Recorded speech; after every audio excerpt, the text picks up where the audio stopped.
ጎግና ማጎግ የመጨረሻው ሐሳዊ መሲህ ከመምጣቱ በፊት በሰይጣን ኃይል ታግዘው ጥፋት እንደሚያደርሱ ግማሽ ፊታቸው እንደ ውሻ የሆነ ግማሾቻቸው የአንበሳ ጅራት የሆነ ግማሾቻቸው የንስር ክንፍ የሆነ ድብና የዱር ድመት የሚመስሉ አሉ ይላል። ይህንን ሐሳዊ መሲህን የመጨረሻውን ዘመን ፍልሚያ የሚያመላክቱ ናቸው ብለው ቁጭ አድርገውታል።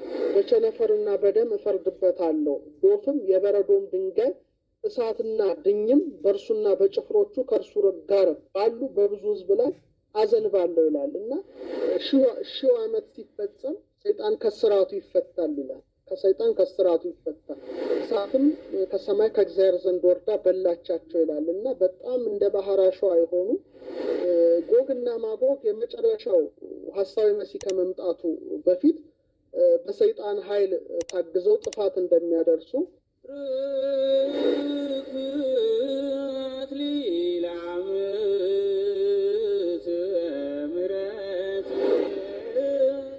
ዛሬ የምንወያየው ስለ ጎግና ማጎግ ነው። እንግዲህ ጎግና ማጎግ በቅዱሳት መጻሕፍት ላይ ከ13 ጊዜ በላይ ተጠቅሰዋል። ስለ ጎግና ማጎግ በርካታ አስተያየት በዓለም አቀፍ ምሁራን ተሰጥቷል። እስካሁን ድረስ ያነጋግራል፣ እስካሁን ድረስ ያወያያል፣ እስካሁን ድረስ በርካቶች በእነዚህ ዙሪያ በርካታ ዶክመንተሪ ሰርተዋል። እኔ ዛሬ ማቀርብላችሁ በቀላሉ የምታገኟቸውን ነገር አይደለም። ምናልባት ላታገኟቸው የምትችሎችን አንዳንድ ቁም ነገሮችን ነው ምነግራችሁ። እንግዲህ ስለ ጎግና ማጎግ መጀመሪያ አለቃ ኪዳነ ወልድ ክፍሌ የፈቱትን በአጭሩ ነግራቸዋለሁ። ቅዱሳት መጻሕፍት ላይ እንዴት እንደተጠቀሱ በጥቂቱ እናነሳና ወደሚገርመው ውይይታችን እንቃላት። ጎግ ማለት ምን ማለት ነው፣ ማጎግ ምን ማለት ነው የሚለውን በተወሰነ መልኩ ፈተውታል። እንግዲህ እሳቸው ምንድን ነው የሚሉት?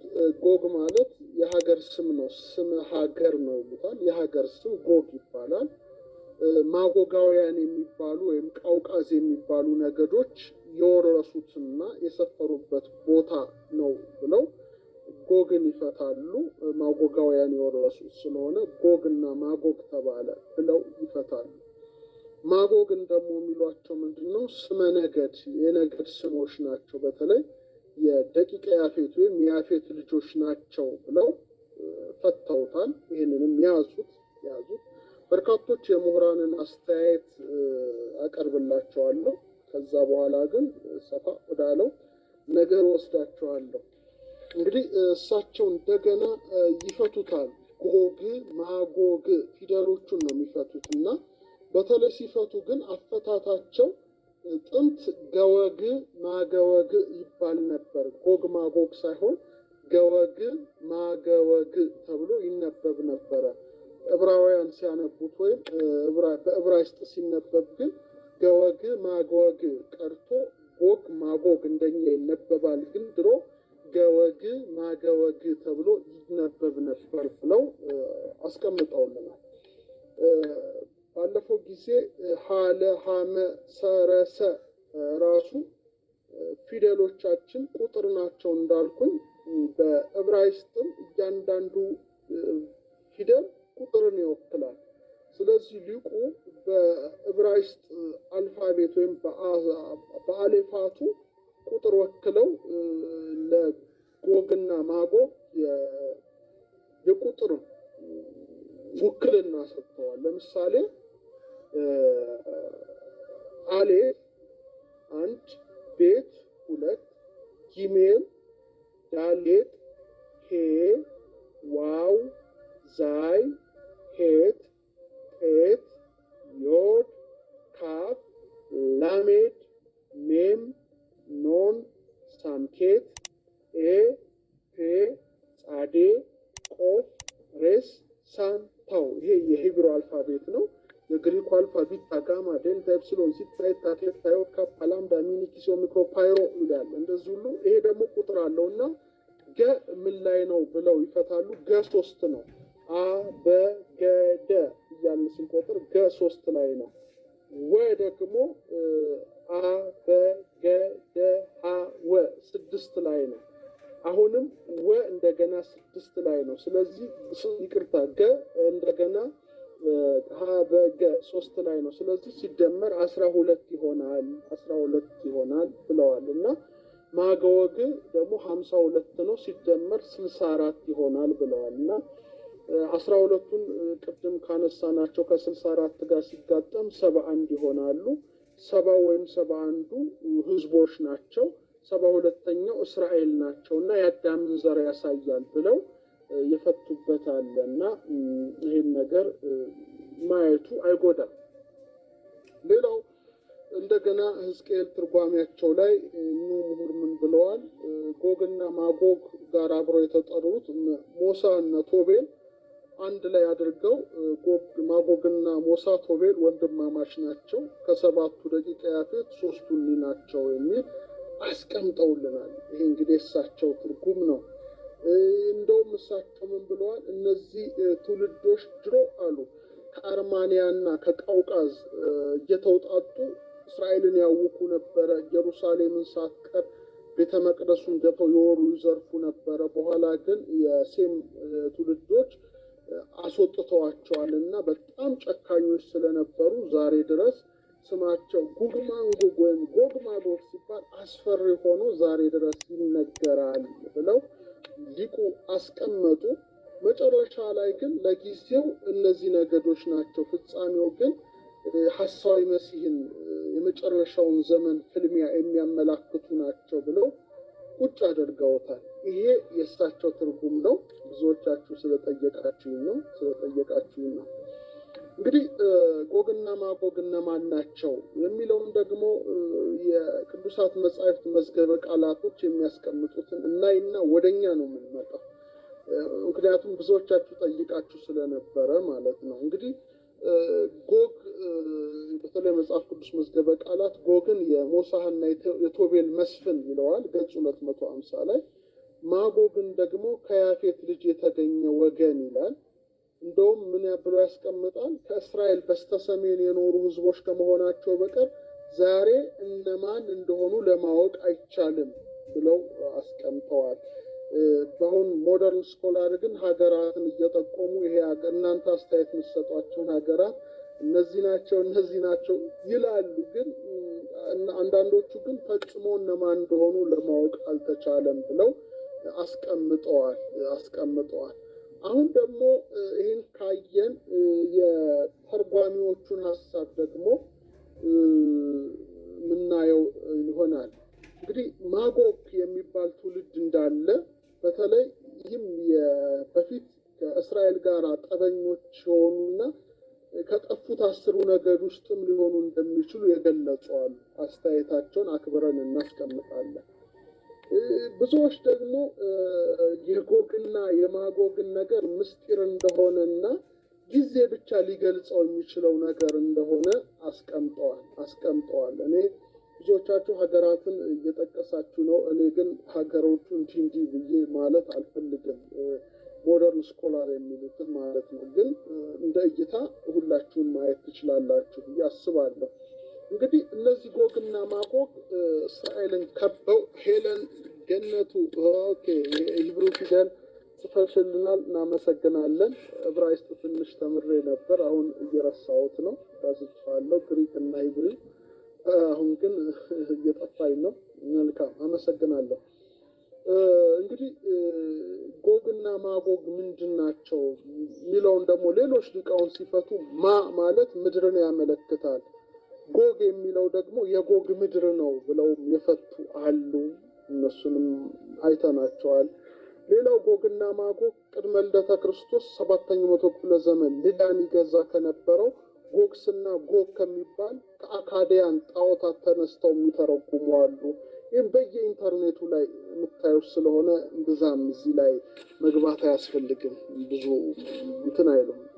ሌሎቹ ደግሞ ማጎግ እንግዲህ አካዲያን ቃል ነው፣ የጎግስ ምድር እንደሆነ ተንትነው ጽፈዋል። እዛውም ማየት ትችላላችሁ። አሁን ማነሳው ባጭሩ የጎግና የማጎግን ፍልሚያ ጦርነት ደግሞ ቅዱሱ መጽሐፍ ይጽፋል። አሁን ወደ ኢትዮጵያውያን መዝገብ ገና አልገባንም። እንግዲህ የጎግና የማጎግ ጦርነት በተለይ ሕዝቅኤል ነው የጻፈው በ38ኛው እና በ39ኛው ምዕራፍ ላይ ጎግና ማጎግ ምድረ እስራኤልን እንደሚወሩ በጣም ጽፏል እና ጦርነቱንም እንደውም የጎግና የማጎግ ጦርነት ነው የሚለው። የማጎግ ህዝቦች እንግዲህ ጎግ በሚባል መሪያቸው ጦርነት እንደሚያካሂዱ ጽፏል። ሕዝቅኤል ጽፏል።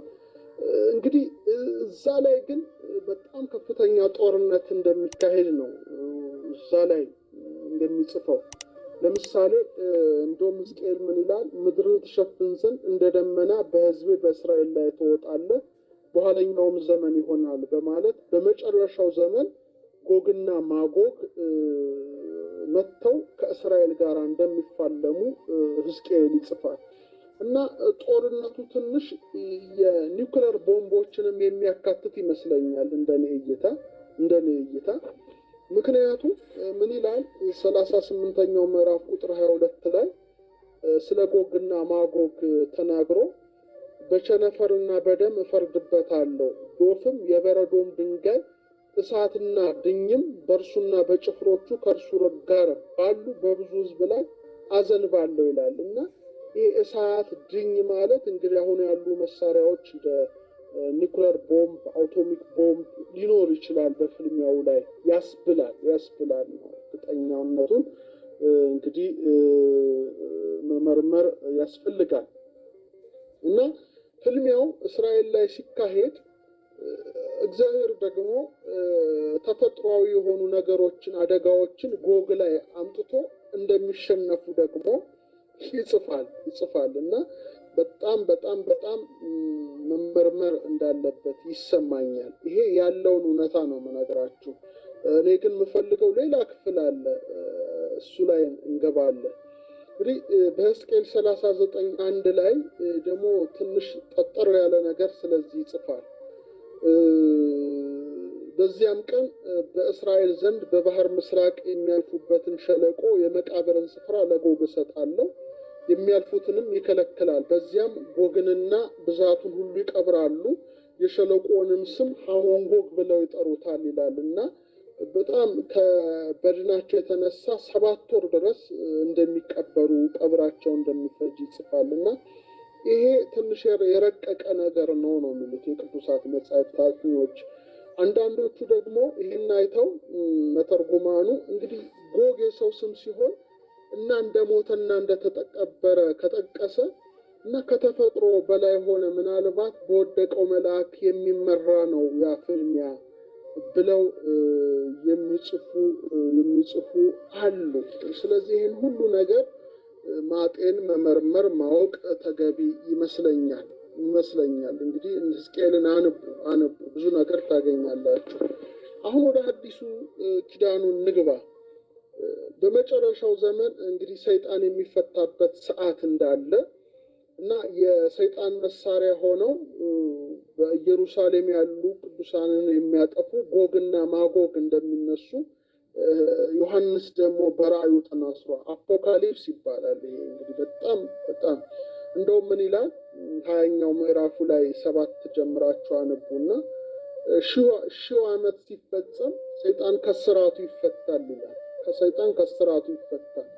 በአራቱም በምድር ማዕዘን ያሉትን አሕዛብ ጎግንና ማጎግን እንዲያስታቸው ለሰልፍም እንዲያስከትታቸው ይወጣል ይላል እና ቁጥራቸው እንደ ባህር አሸዋ ያህል ነው ይላል።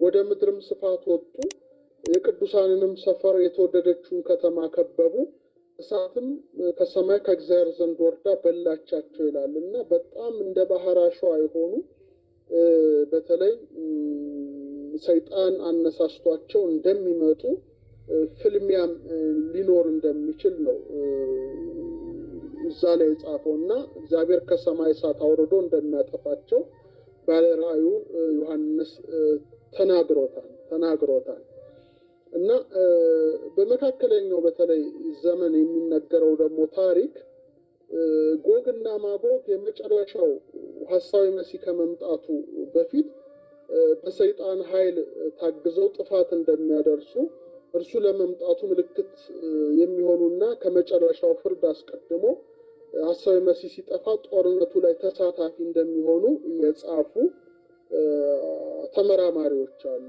አጥኞች አሉ እና እሱን ሁሌ ማወቅ መረዳት ያስፈልጋል።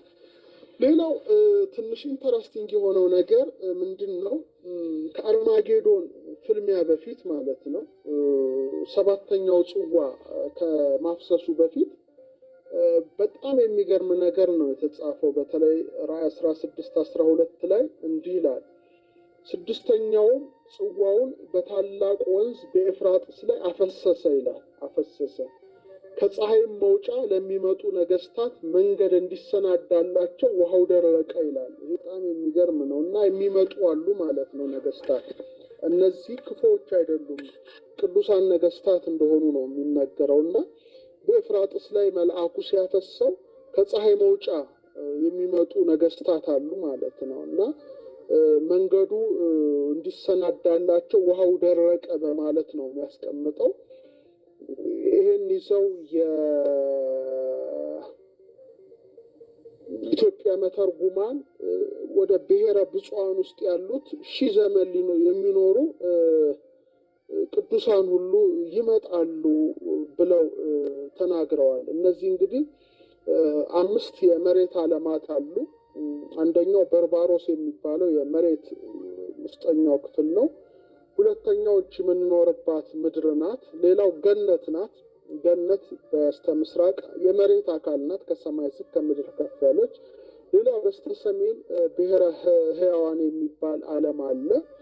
በኢትዮጵያ ጥንታዊት ዶክመንቶች በብዛት አለ። እነ ሄኖክ፣ እነ ኤልያስ፣ እነ እዝራ የተሰወሩበት ነው።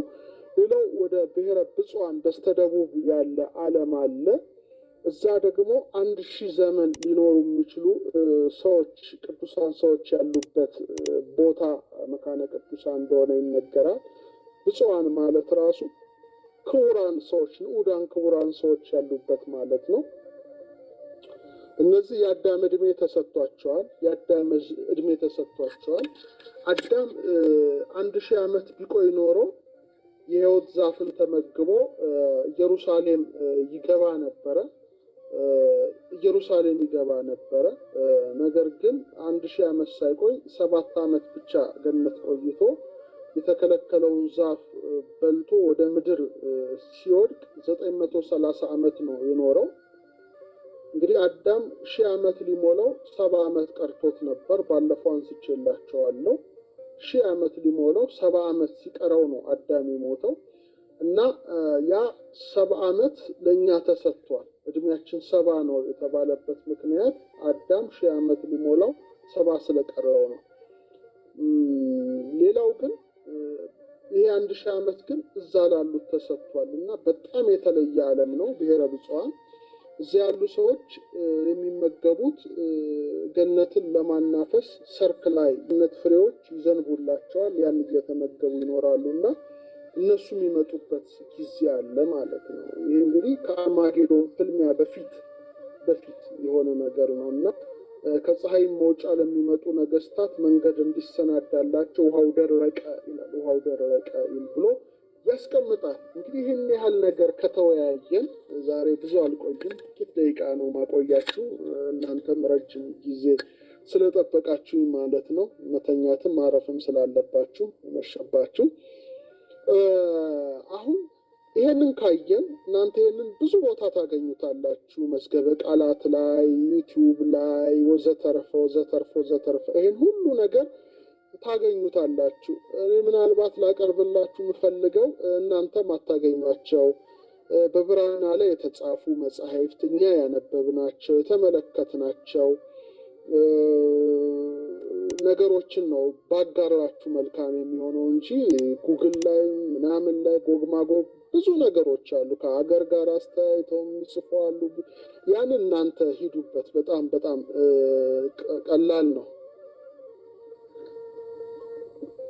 አሁን ምነግራችሁ አንድ 3 መጽሐፍ የጥንት ዶኪመንት ያየኋቸው ናቸው። አንደኛው ስለ አርማጌዶን ፍልሚያ ነገረን ሌላ ቀን ነግራቸዋለሁ። ሁለት መጽሐፍ ላይ ስለ ጎግና ማጎግ የተነገሩ ተመልክቻለሁ። አይ ቲንክ ዩቲዩብ ፒክቸሩ ላይ ያያቸዋቸው እነዛን ነው። እና አንደኛው መጽሐፈ ንህብ ይባላል። ጥንት መጽሐፍ ነው። ሁለተኛው ዜና እስክንድር ነው። እና ሌላ አንድ መጽሐፍ አለ እና እዛ ላይ ስላሉ ደግሞ ለየት ያሉ ጎግና ማጎግ ስለሚባሉ ተቆልፈው ስላሉ ፍጡራን ነው። ኢትዮጵያ አፍሪካ የሚባል አንድሮሜዳን ታገኛለህ። ብዙ ቦታ ታገኘዋለህ። በጣም አዟሪዎች ዘንድ ይገኛል አንድሮሜዳ። በኋላ እንትን እላቸዋለሁ። እሺ አሁን ስለ መጽሐፈ ንህብና መጽሐፈ እስክንድር ስለ እነዚህ ፍጡራን ይጽፋል። ግን ለየት ያለ ነው። አሁን ጎግ ማጎግ የሀገር የነገድ የምን የሚለውን ወጣ ብሎ እነዚህ ደግሞ ለየት ያሉ ናቸው እና ጎግ ማንጎግ ወይም ጎግ ማጎግ ማለት አስፈሪ ፍጡራን እንደሆኑ ነው እነዚህ ሁለቱ መጻሕፍት በተለይ የሚናገሩት። መጽሐፈ ንህብ ምን ይላል? ቃል በቃል ላንብብላችሁ። እስክንድር ይላል በነገሰ ጊዜ አገሮችና ከተሞችን ድል እያደረገ ወደ ምስራቅ ሲደርስ ይላል ከያፌት ልጆች የሆኑ ሰዎችን በምስራቅ ወሰኖች ሰፍረው ተመለከተ ይላል። አሁን በንጽጽር ነው ዜና እስክንድርና ይሄን መጽሐፍ የምናየው እና እነርሱም በዓለም ላይ ካሉት ሁሉ እጅግ በጣም ክፉና ርኩሳን ነበሩ ይላል። እነዚህ ትውልዶች እና አይጦችን በምድር ላይ የሚርመሰመሰውን ፍጥረት እባቦችን፣ ጊንጦችን ሁሉ ይበሉ ነበር ይላል እና ምን ብሎ ይገልጣቸዋል? ቆሻሻና አስቀያሚ መልክ ያላቸው ነበሩ ብሎ ነው የሚገልጸው። ቆሻሻና አስቀያሚ መልክ ያላቸው ናቸው ብሎ ይገልጻቸዋል እነዚህ ጎግና ማጎግ። በኋላ ግን ስንት እንደሆኑ ነግራቸዋለሁ። ቁጥሮቹን ሁሉ ያስቀምጣል ይሄ መጽሐፍ እና ሟች አስከሬኖቻቸውን በጭራሽ ቀብረው አያውቁም ይላል። እንደውም ሴቶች በወርጃ ያወሰጧቸውን ልጆችና ከወሊድ በኋላ የሚወገደውን ሁሉ ይመገቡ ነበር ይላል እና እግዚአብሔርን የማያውቁ የማሰብ ባህሪ የተሳናቸው እንደ ነጣቂ አውሬዎች ሆነው ነው በዚህ ዓለም የኖሩት ብሎ ያስቀምጣቸዋል። እንግዲህ ይሄ መጽሐፈ ንህብ የሚባለው መጽሐፍ ነው። መጽሐፈ እስክንድር ደግሞ እንዲህ ብሎ ያስቀምጣቸዋል። መጽሐፈ እስክንድር ደግሞ ትንሽ ለየት ያደርጋል። ሰበዳአት ብሎ ይገልጻቸዋል። ቃግስታት ይላቸዋል። ሰማንድሪስ ይላቸዋል። ስማቸውን በዛ ያደርገዋል እና ዳግመኛም ይላል እስክንድር የአጋንንት የሰማንድሪስ ትውልድ የሆኑ ቃግስታት ሰበዳአት እንዳሉ ሰማ ይላል። ግማሽ ፊታቸው እንደ ውሻ የሆነ፣ ግማሾቻቸው የአንበሳ ጅራት የሆነ፣ ግማሾቻቸው የንስር ክንፍ የሆነ ድብና የዱር ድመት የሚመስሉ አሉ ይላል። ይሄንን አንድሮሜዳ ላይ ያነቡት አለ ቃል በቃል። ይህን መጽሐፍ በደንብ ሊኖራችሁ ይገባል እና ከዛ በኋላ እስክንድር የፊታቸውን ህብር አስፈሪነት ከገለጸ በኋላ አመጋገባቸውን ደግሞ ያስቀምጣል። ምን ይላል? ወያረፉ መብላ አሐተ ሰዓተ ወኩሎ ዘረከቡ ይበሉ ዘስጋ። አንዲት ሰዓት እንኳን ከመብል ረፍት የላቸውም ይላል። ቃል በቃል ነው፣ ግዕዙን ነው ወደ አማርኛ የተረጎምኩት። የስጋ ወገን የሆነውን ያገኙትን ሁሉ ይበላሉ፣ ያገኙትን ከመመገብ በቀር ምን አይሰሩም ይላል። ከነጠብጣብ ወገን፣ ከቅጠል፣ ከስር ወገን ያለውን ምንም የሚነቁት የሚተውት የለም ይላል። ያገኙትን ሁሉ ይጨርሳሉ ይላል እና 12 አይነት መልክ አላቸው ይላል እስክንድር ያያቸው። ሳርና ገለባን የሚቅሙ የአንበሳ አፍ አላቸው ይላል። የላም ፊት ያላቸው አሉ፣ አራዊት የሚመስሉ ርኩሱንም የሚመገቡ፣ የአውሬና የፍኝት ራስ የሚመስሉ አመድ የሚልሱም አሉ ይላል ዜና እስክንድር። የባህር ወፍና አዞ የሚመስሉ አንደም የሚጠጡ አሉ ይላል። እንግዲህ ምን ያህል በተለይ ሙቪ የምታዩ እነዚህን ገጸ ባህሪያት ሃሊውድ ላይ ሲሰራ አይታችኋል ብዬ አስባለሁ። እና በባህር ውስጥ ያሉትን ንጹህንም ርኩሱንም ይጨርሳሉ ይላል። የአውራሪሶች ፊት የሚመስሉ ደግሞ የእንጨቶችን ስሮች ደረቁንም እርጥቡንም የሚበሉ አሉ ይላል። የንስር ፊት የሚመስሉ የእንጨት ጠሎች የሚበሉ አሉ፣ እሳትን ደግሞ እንደ ውሃ ይጠጣሉ ይላል። እነዚህን እስቲ ፊታቸውን ላሳያችሁ። እንዳትፈሩ ግን እንዳትፈሩ። ጥንታውያን ኢትዮጵያውያን በዜና እስክንድር ላይ የሳሉት ስዕል ነው። ብራናውን ስክሪንሾት አንስቼው ነው ፎቶ። ነገሩ ፕሮፋይል ፒክቸር ላይ አድርጌዋለሁ። አይ ቲንክ መልካም እንፈልጋለን። የስ እና ምናልባት ይታያችሁ ከሆነ አላቅም። ቀስቲስ ኑን ላዙረውና አይ ቲንክ ይሄን ይመስላል። ይሄ ብራናው ነው። ብራናው ነው። ይሄን ይመስላል። ምናልባት ስክሪናችሁ ላይ ይታያል፣ በደንብ ይታያል። ለምን አይነት ህብር እንዳላቸው እንደዚህ ይጽፋል። ይሄ በኢትዮጵያውያን የተሳለ ብራና ነው። እነዚህ ከላይ ያሉትን የሙዚቃ መሳሪያዎችን በደንብ ተመልከቷቸው። ይሄ እንግዲህ የዜና እስክንድር መጽሐፍ ነው። ብራናው እንደዚህ ተስሎ አባቶቻችን በጽሁፍ ላይ ያለውን እንግዲህ እንዲህ አድርገው ስለዋቸዋል።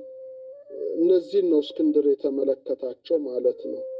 ያስጠላሉ ይላል። በጣም በጣም በጣም መልካቸው ህብራቸው የተለያየ ነው ይላል። በደንብ እንደሚታያችሁ ተስፋ አለ በደንብ ይታያል።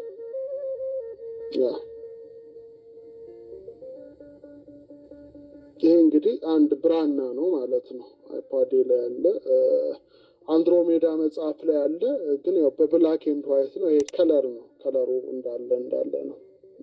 እሺ አሁን እንዲህ አድርጎ እንትን ካለ በኋላ እነዚህ የት አሉ የሚለውን ደግሞ አቅጣጫቸውን ደግሞ መጽሐፈ ንህብ የሚለው ያስቀምጣል። የጥንታዊ መጽሐፍ ምን ይላል? እስክንድር እነዚህ ዓለም ገባና አያቸው ይላል እና ክፋታቸውን ባየ ጊዜ ይረዳው ዘንድ ወደ እግዚአብሔር ለመነ ይላል። ከዛ አንድ ላይ ሰብስቦ ከነ ሚስቶቻቸው ከነ ልጆቻቸው አመጣቸው ካለ በኋላ አሁን ለሚያጠና ሰው ነው ይሄን ልነግረው የምችለው። ከዚያም በሰሜን ባሉት ወሰኖች አስገብቶ ዘጋባቸው። ይህ በሰሜን ያለ የዓለም በር ሲሆን ከዓለም ወሰኖች ከምስራቅ ወደ ሰሜን ሌላ መግቢያና መውጫ የለውም ይላል። የት ሊሆን ይችላል? ድርገምላችሁ እስቲ። ከዚያም ይላል በሰሜን ንፍቀ ክበብ ይሆን ነው እንጃ። እስቲ አስቡ ዝም ብላችሁ። በሰሜን ባሉት ወሰኖች አስገብቶ ዘጋባቸው። ይህ በሰሜን ያለ የዓለም በር ነው ይላል። የዓለም በር ምንድን ነው? ሌላ መግቢያና መውጫ የለም ይላል። መውጫ የለም፣ መግቢያ የለም። በሰሜን ያለ የዓለም በር ውስጥ ነው። የአርክቲክ በረዶ የሚል አንድ አስተያየት ሰጥቷል። ማን ነው? ስም ፈጠነብኝ። የት ሊሆን ይችላል? ሄለን ገነቱ ሲኦል ይሆን? አይመስለኝም። ሲኦል ሰሜን በር አይደለም፣ ወደ ምዕራብ ብቻ ነው። ቤርሙዳ ይመስለኛል። ስለ ቤርሙዳ አቀርብላችኋለሁ በቅርቡ። በጣም ብዙዎቻችሁ ስለ ቤርሙዳ ትሪያንግል እየጠየቃችሁ ነው። በጣም ሰፋ ያለ እጅግ አስደሳች ነገር ነው የምጠይቃችሁ። አንታርክቲካ፣ ጊዮናዊት፣ ኖርዝ ፖል፣ አርክቲክ፣ ኦኬ፣ ባቢሎን፣ ሲኦል፣ አንታርክቲካ፣ እሺ፣ አርክቲክ። እስቲ ትንሽ ተመራመሩ። ይህ ነገር ሌላ እንዳይመስላችሁ። ስጠጣ ውሃና ማር ነው። ውሃ፣ ማር፣ ሎሚ ተጨምቆበት ነው። ብርዝ ነው እንጂ ሌላ ነገር አይደለም። አንዳንድ ሰው ምናልባት የዋህና ሞኝ ሰው አይጠፋምና ምንድን ነው እንዳይል ብዬ ነው የምነግራችሁ። ማር፣ ውሃ እና ሎሚ ነው ያለው። ብታውቁት ብዬ ነው። ጉሮሮ እንትን ለማለት ማለት ነው። ኢትዮጵያ አፍሪካ ለኮሮና ብለሃል አይደለም? በፍጹም ከኮሮና ጋር አያያዝም። መልካም። እሺ በርባኖስ አይደለም፣ በርባሮስ አይደለም፣ በፍጹም አይደለም፣ በፍጹም አይደለም፣ በፍጹም አይደለም። በርባሮስ የመሬት ታች ነው። ይሄ ግን ምን ይላል? በሰሜን ባሉት ልድገምላችሁ፣ በሰሜን ባሉት ወሰኖች አስገብቶ ዘጋባቸው። ይህ በሰሜን ያለ የዓለም በር ሲሆን ከዓለም ወሰኖች ከምስራቅ ወደ ሰሜን ሌላ መግቢያ መውጫ የለውም ይላል። ቻይና ያላል አይዶን አይመስ ቻይና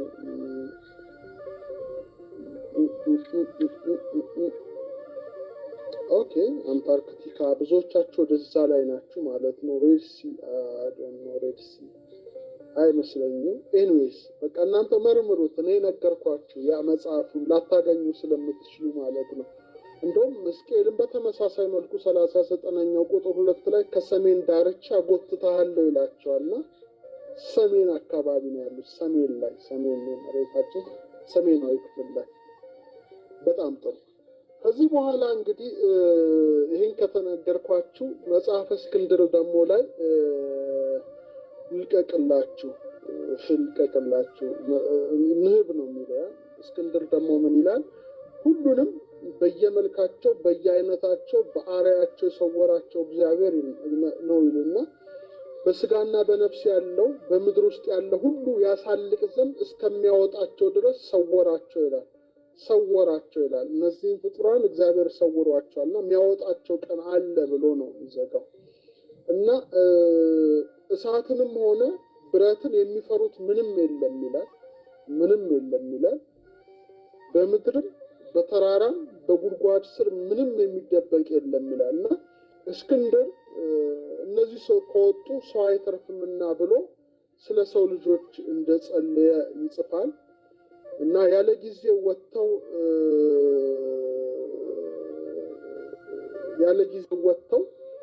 ጥፋት እንዳያደርሱ ህዝብ እንዳያልቅ ወደ እግዚአብሔር እየለመነ በተገለጠለት መልኩ ሄደ ይላል እና የሀገራቸውን ጥንካሬ አጥሩም እስከ ጨለማዋ ምድር ድረስ አለት እንደሆነ አየ ይላል።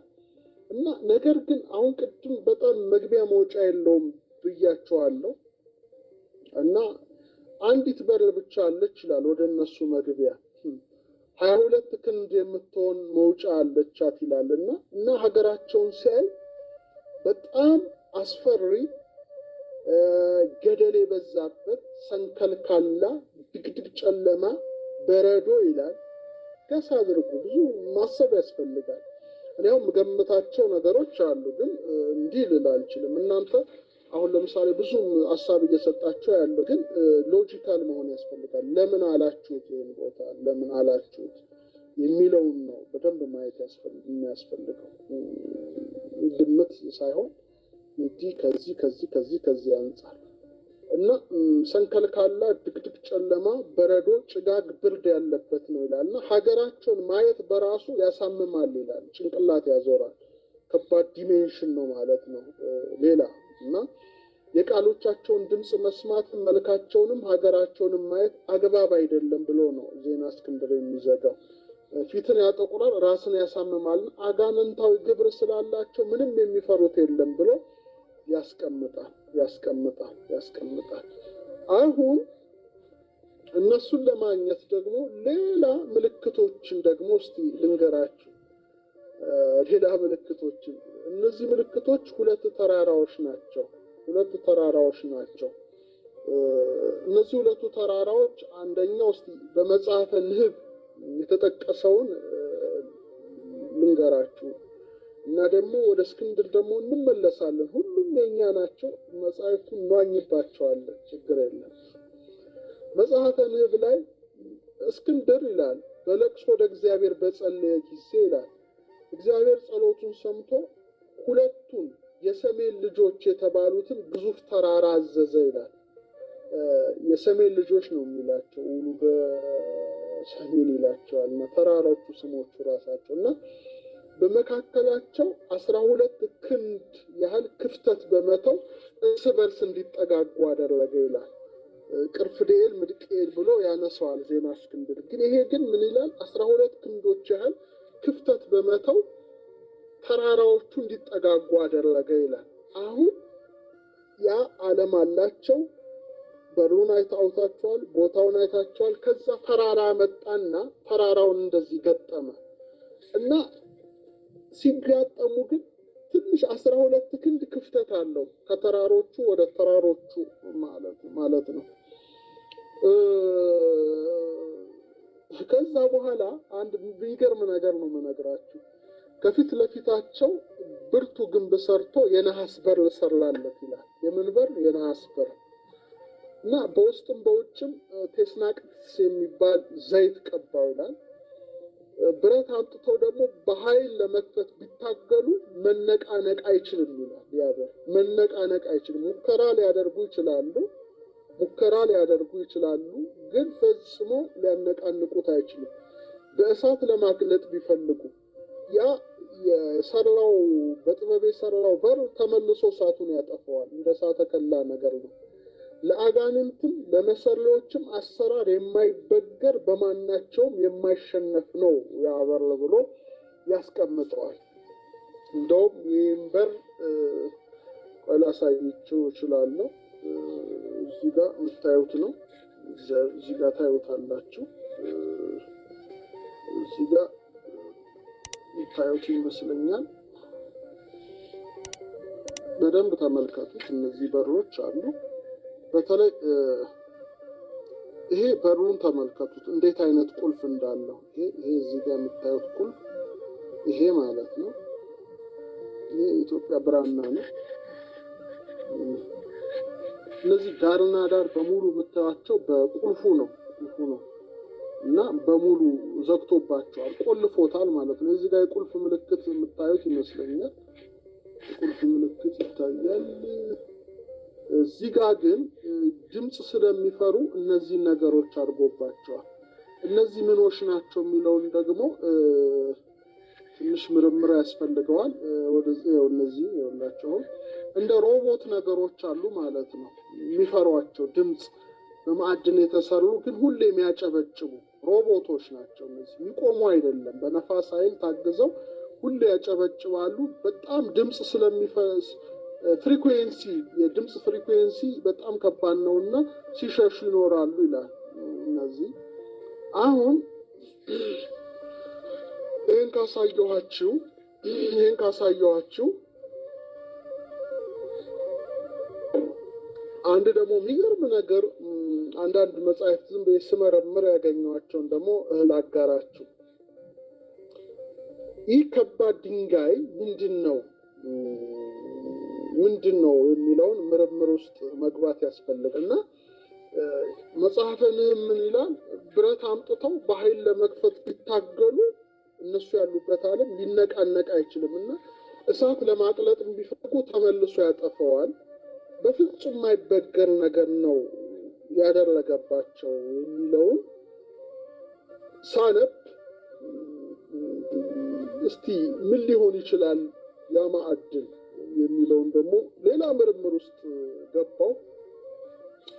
እንግዲህ ጊዜያችን በዚህ ነው ማሳለፍ ያለብን እንጂ መቼም በሽንኩርት በበርበሬ በሌላ ነገርም አንወጥረውም። ጭንቅላታችንን የምንኖረው ለሆዳችን ሳይሆን ሆድ ምግብ ስለሚያስፈልገን ብቻ ነው የምንኖረው። ወደዚህኛው ዲሜንሽን መግባት ስላለብን በኋላ ይሄን የእስክንድር መጽሐፍ እና ይሄን ካነበብኩ በኋላ እስቲ ጥንተ አልማዝ ብላችኋል። አይመስለኝም፣ አልማዝ አይደለም። ምን ሊባል ይችላል የሚለውን ጥንታውያት ኢትዮጵያውያን በማዕድኑ ሳይንስ በጣም የተራቀቁ ነበሩ። የዛሬውን ያርገውና በጣም የተለያየን በዚህ እንግባባለን አሁን ያለንበትን ደረጃ ስለምናውቀው እና ምን ጽፈዋል የሚለውን ነገር ፍተሻ ሳደርግ አንድ ጥንታዊ የማዕድን ጽሑፍ ላይ ኢትዮጵያውያንን ሳነብ ምን ይላል? ይሄ የገጠሙበት ድንጋይ ብለዋል ኢትዮጵያውያኑ ሲጽፉ፣ ስሙ መርሐውተ እብን ይባላል። የድንጋይ ቁልፍ ማለት ነው። መርሐውተ እብን ይባላል። እስቲ ይሄ ማለት ነው። ቅድምም ደግሜ ያሳይቻቸዋለሁ። ይሄ የምታዩት ቁልፍ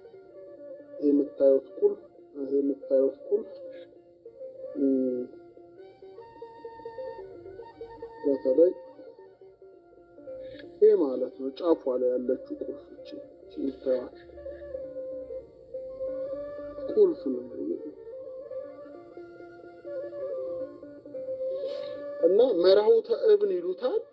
እንደገና ደግሞ ምን የሚል ጽሑፍ ጽፈዋል? እብነ ሐሪክ የሚባል ድንጋይ ብለዋል። እንደገና ህልቀተ ንጉስ የንጉስ ቀለበት የሚባል ማዕድን ነው ብለዋል። እንደገና ማህተመ እስክንድር የእስክንድር ተም ነው ብለው ጽፈዋል። መራሁተ ገነት ብለው ጽፈዋል። ስለዚህ እስክንድር የዘጋባቸው ጎግና ማጎግ እንዳይወጡ መራሁተ እብን 1፣ እብነ ሐሪክ 2፣ ህልቀተ ንጉስ 3፣ ማህተመ እስክንድር 4፣ መራሁተ ገነት 5 ነገሮች ናቸው ማለት ነው ስያሜ የተሰጣቸው እና እነዚህ በጣም በጣም ከባድ ፓወርፉል ማዕድኖች ናቸው።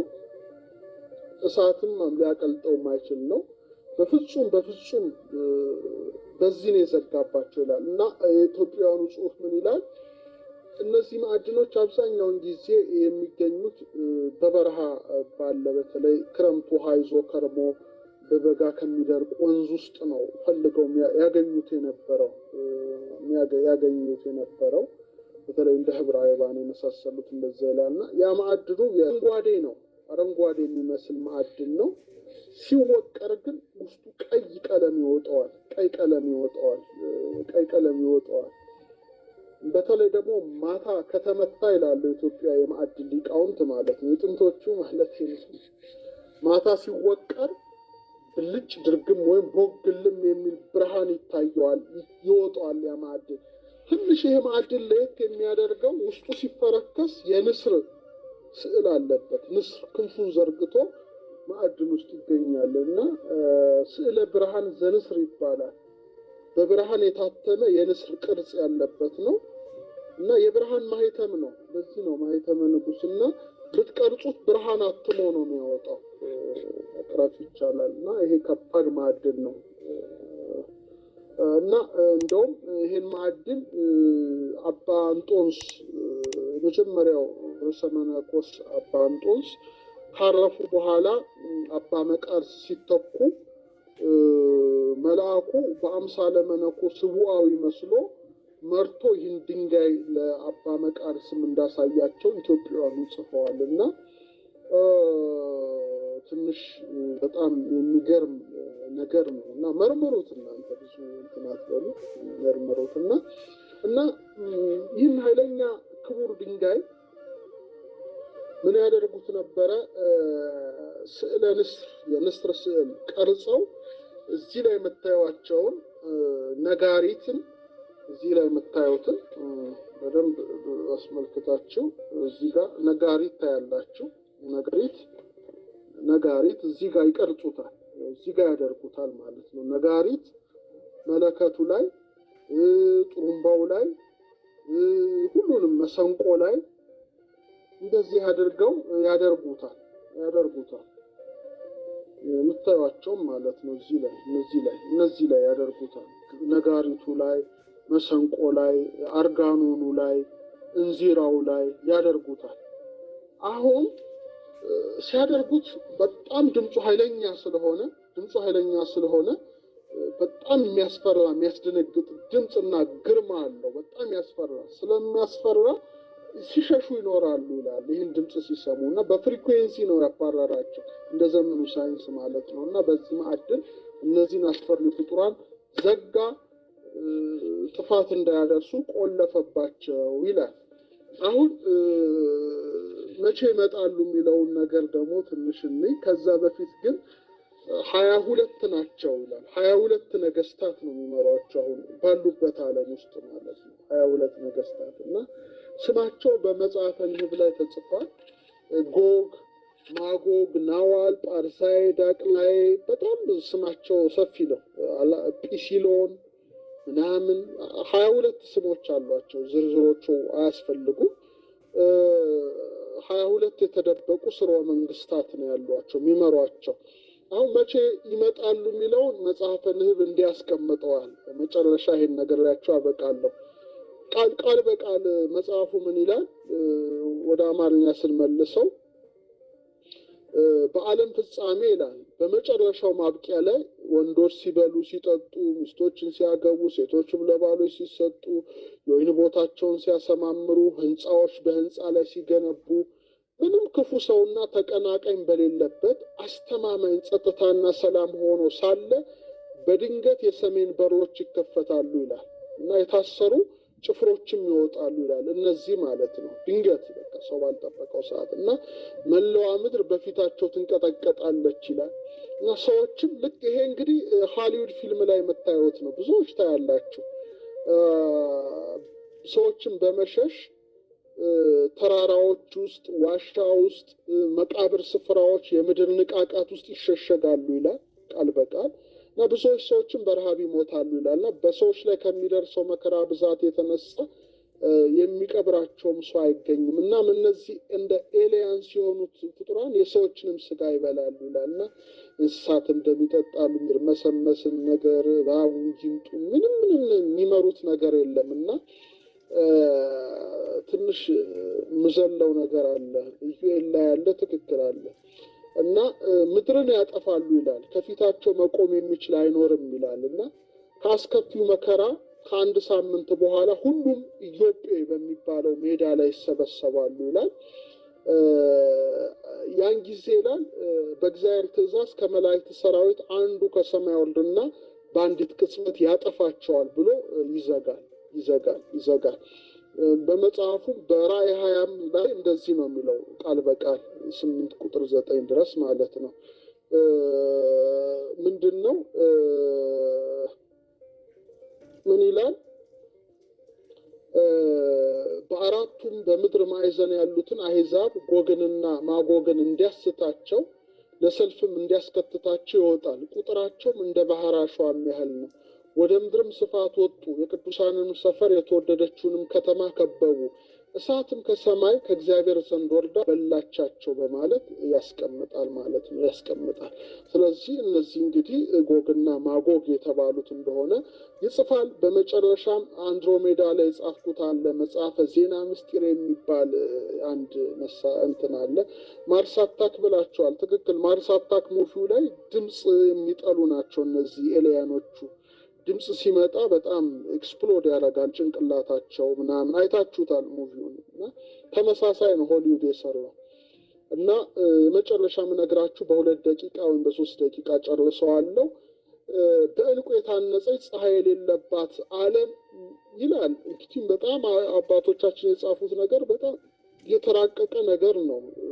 በምን አይነት ደረጃ ላይ እንደነበሩ እግዚአብሔር ነው የሚያውቀው በጣም እና ምን ይላል አንድ ሀገርን ይጠቁማል። ይህንች ሀገር ላይ እና ያችን ሀገር እንደ ድንኳን ሞላላ አይነት ናት። በጣም በእንቁ የታነጸች ናት። የካሌምኒ ዕንቁ የህንደኪ ቅርብ በጣም የምታምር ሀገር ይጽፋል። ግዕዙም አማርኛውም አንድሮሜዳ ላይ ያለላቸው አንቡት።